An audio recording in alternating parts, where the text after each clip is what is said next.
अस्सलाम वालेकुम and welcome to my channel. I hope your all are doing good. आज हम पढ़ेंगे बायोलॉजी का चैप्टर नंबर 8 जिसका नाम है न्यूट्रिशन और उसमें हम डिस्कस करेंगे विटामिन्स को। So let's start with the introduction of vitamins. Vitamins जो होते हैं ये हमारे फूड के अंदर ऐसे केमिकल कंपाउंड्स होते हैं जो कि हमारी बॉडी को बहुत कम अमाउंट में चाहिए होते हैं, लेकिन ये नॉर्मल ग्रोथ और मेटाबॉलिज्म के लिए बहुत इंपॉर्टेंट होते हैं।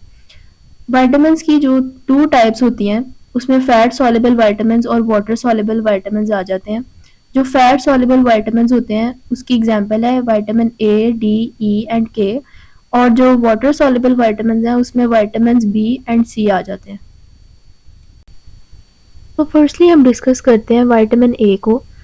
विटामिन ए जो है ये फैट सॉल्युबल विटामिन्स में से सबसे पहले डिस्कवर किया गया था 1913 में, और इसके कुछ बेसिक फंक्शंस हैं जो कि बहुत इंपॉर्टेंट है हमारी बॉडी के लिए। सबसे पहले तो ये हमारी आइज़ के लिए बहुत इंपॉर्टेंट है। हमारी आइज़ के अंदर सबसे इनर लेयर को, यानी सबसे जो अंदर वाली लेयर होती है उसको हम रेटिना कहते हैं, और रेटिना के अंदर कुछ रॉड सेल्स होते हैं जिसके अंदर एक प्रोटीन होती है जिसको हम ऑप्सिन कहते हैं। अब विटामिन ए का फंक्शन ये होता है कि इसने ऑप्सिन प्रोटीन के साथ कंबाइन करना है और रोडोप्सिन प्रोटीन बनानी है। अब ये जो रोडोप्सिन प्रोटीन है ये हमें रात के टाइम जो है वो देखने में हेल्प करती है, यानी नाइट विजन में हेल्प करती है। इसके अलावा विटामिन ए जो है ये सेल डिफरेंशिएशन के काम आता है, यानी फॉर एग्जांपल हमारी बॉडी में एम्ब्रियोनिक स्टेज में, यानी जब हमारी बॉडी डेवलप हो रही होती है उसके अंदर कुछ स्टेम सेल्स होते हैं। अब इन स्टेम सेल्स जो है इनके अंदर ये कैपेसिटी होती है कि इन्होंने आगे ये डिफरेंशिएट करना है कि हमने आगे या तो मसल सेल्स बनाने हैं या ब्लड सेल्स या कोई भी स्पेसिफिक टाइप के सेल्स बनाने हैं। तो विटामिन ए जो है ये सेल डिफरेंशिएशन में हेल्प करता है कि इसने ये डिफरेंशिएट करना है कि मैंने कौन सा सेल बनाना है स्टेम सेल से। यानी एम्ब्रियोनिक सेल जो है ये ट्रांसफॉर्म होता है आगे मेच्योर सेल्स के अंदर, और हर सेल का डिफरेंट स्पेसिफिक फंक्शन होता है। विटामिन ए जो है ये इसके अलावा बोन ग्रोथ में बहुत इंपॉर्टेंट होता है और हमारी इम्यूनिटी के लिए भी बहुत इंपॉर्टेंट होता है।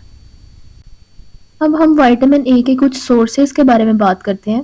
सोर्सेज यानी हमें अपनी डाइट में से कौन कौन सी चीज़ों के अंदर विटामिन ए जो है वो हासिल होगा।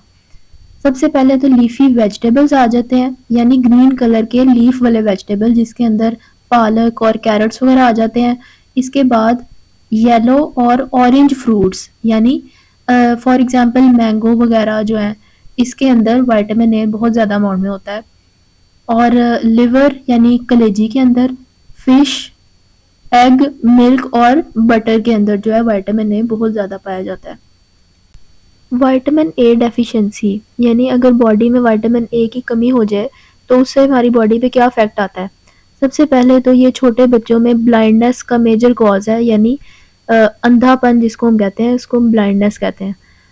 One of the symptoms of vitamin A deficiency is night blindness, यानी रात के टाइम जो है वो प्रॉपरली हमें नज़र नहीं आता, हम कलर्स को सही तरह से जो है वो डिफ्रेंशिएट नहीं कर सकते, इसको हम नाइट ब्लाइंडनेस कहते हैं। ये ऐसी कंडीशन है जो कि विटामिन ए की डेफिशिएंसी की वजह से होती है, लेकिन अगर इसको प्रॉपरली ट्रीट ना किया जाए तो ये परमानेंट ब्लाइंडनेस कॉज कर सकती है। Vitamin A deficiency can also cause a condition in which hair follicles become plugged with keratin, giving dry texture to the skin. अब हमारी स्किन के अंदर जो हेयर्स होते हैं वो जिसके अंदर, जिस रूट के अंदर वो जहाँ से ग्रो कर रहे होते हैं उसको हम हेयर फॉलिकल कहते हैं। अब विटामिन ए डेफिशिएंसी की वजह से हेयर फॉलिकल्स के अंदर केराटिन जो है वो स्टक हो जाता है, वहाँ पे उसको ब्लॉकेज कॉज करता है, जिसकी वजह से हमारी स्किन जो है वो ड्राई ड्राई सी रहती है, ड्राई टेक्सचर देती है। ये विटामिन ए की डेफिशिएंसी की वजह से होता है। Next vitamin is vitamin C. Vitamin C का जो दूसरा नाम है उसको हम कहते हैं ascorbic acid. Vitamin C participates in many chemical reactions. अब हमारी बॉडी के अंदर बहुत से रिएक्शंस हो रहे होते हैं, विटामिन सी जो है उसके अंदर पार्टिसिपेट करता है, यानी हिस्सा लेता है। It is needed to form collagen. A fibrous protein that gives strength to the connective tissues. अब हमारी बॉडी में जहाँ-जहाँ भी कनेक्टिव टिश्यूज़ होते हैं, ये जैसे कि हमारे हेयर, नेल्स, स्किन वगैरह जो है, उसके अंदर कोलेजन एक मेजर कंपोनेंट होता है। अब कोलेजन जो है, ये हमारी स्किन के अंदर रिंकल्स वगैरह होने से रोकता है, हमारी नेल्स वगैरह जो हैं उसके लिए बहुत इम्पोर्टेंट होता है, उनको अच्छा रखने के लिए। तो कोलेजन जो है, ये विटामिन सी जो है, इसका मेजर फंक्शन है कोलेजन को बनाना। कोलेजन जो होता है, ये हीलिंग ऑफ वुंड्स के काम भी आता है, यानी हमारे जख्मों को भरने के लिए।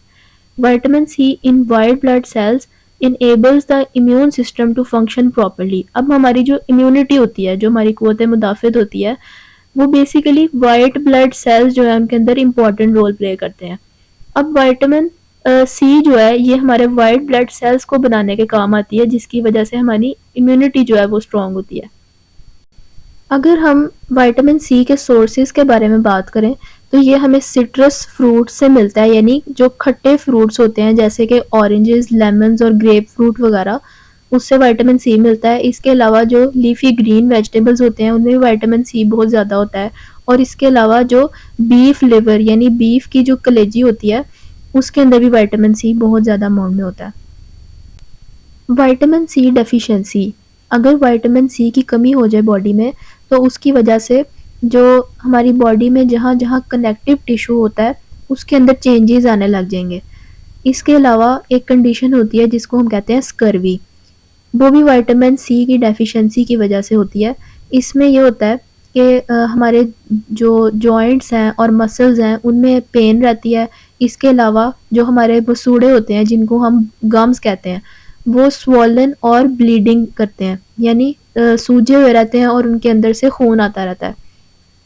जो हमारे वुंड्स होते हैं, जो हमारे ज़ख्म होते हैं, वो जल्दी नहीं भरते। और इसके अलावा जो हमारी स्किन है वो ड्राई रहती है।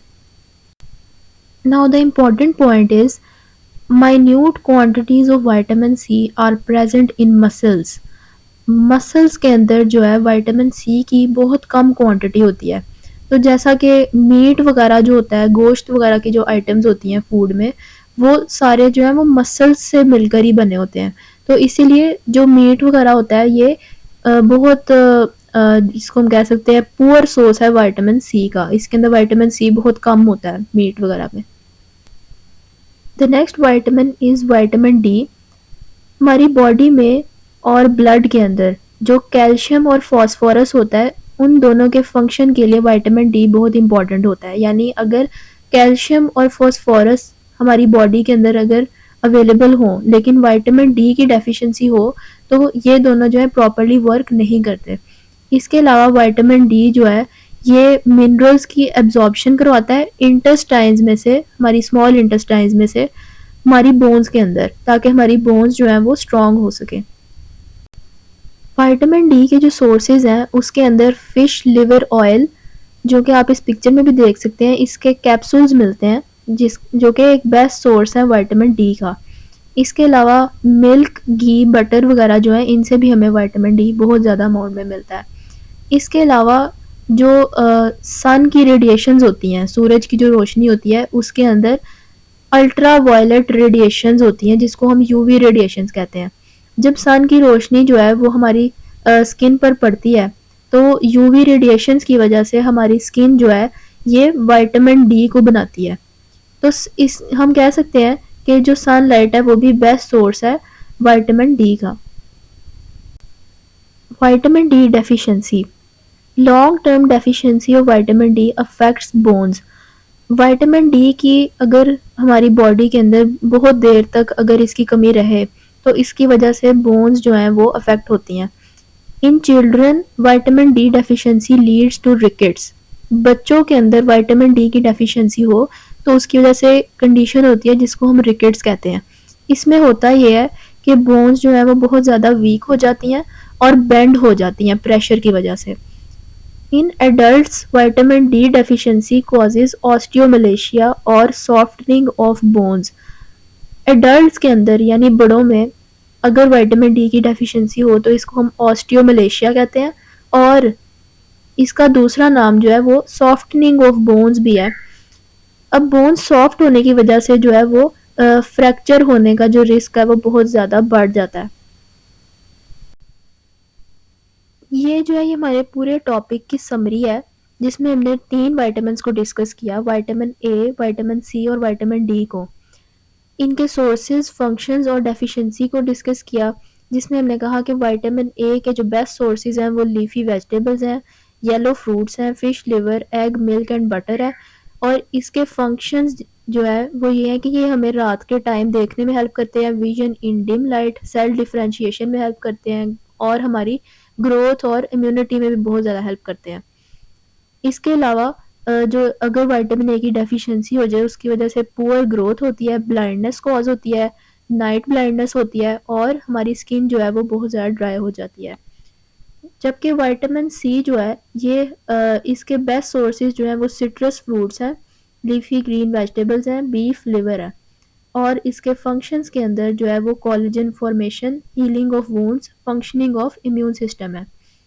अगर विटामिन सी की डेफिशिएंसी हो जाए तो एक कंडीशन हो जाती है जिसको हम स्कर्वी कहते हैं, जिसके अंदर fatigue, poor wound healing, bleeding, gums and joints हैं। विटामिन डी के बेस्ट सोर्सेज में फिश लिवर ऑयल, मिल्क, घी, बटर और इसके अलावा हमारी स्किन भी जो है विटामिन डी को बनाती है जब सन की रेडिएशन जो है हमारी स्किन पर पड़ती है। विटामिन डी के मेजर फंक्शंस ये हैं कि इसने कैल्शियम और फास्फोरस की कंसंट्रेशन को मेंटेन करना होता है ब्लड के अंदर। अगर विटामिन डी की डेफिशिएंसी हो जाए तो उसकी वजह से बच्चों में रिकेट्स कॉज होता है और एडल्ट्स में ऑस्टियोमलेशिया की कंडीशन हो जाती है। सो आई होप दैट कि आज का लेक्चर आपको समझ आया होगा, और अगर समझ आया है so do like, comment and share and subscribe to my channel. Thank you.